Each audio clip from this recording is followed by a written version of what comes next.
होणार ना, पण शेवटी एकनाथ शिंदे साहेबांना ऐकावंच लागणार. बीजेपी मोठा पक्ष आहे, बीजेपीच्या हातामध्ये बरंच काय आहे.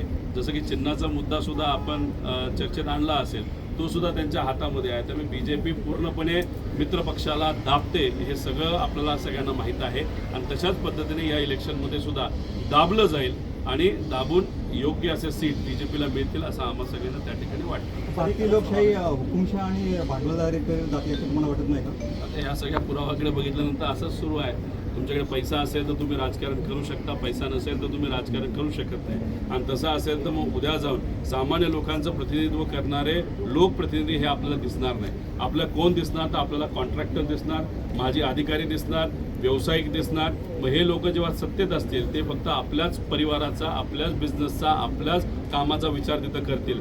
गरिबाचा विचार करणारे कोणीच तिथं नसतील. त्यामुळे पैसा आणि दडपशाही हे मोठ्या प्रमाणात या शासनाच्या माध्यमातून तिथं वापरलं जाते.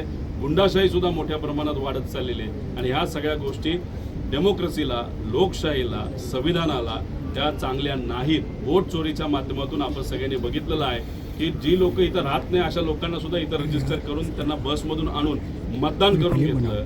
तिथं आधार कार्ड हे वेगळ्या सॉफ्टवेअरचा वापर करून आधार कार्ड खोटे बनवले गेले आणि याच्यात उद्या जाऊन लोकसभेमध्ये या बीजेपीच्या सरकारला जर 400पेक्षा जास्त त्यांचे खासदार निवडून आले तर उद्या संविधान राहणार नाही आणि उद्या कशाच प्रकारचं आरक्षण सुद्धा या देशामध्ये राहणार नाही.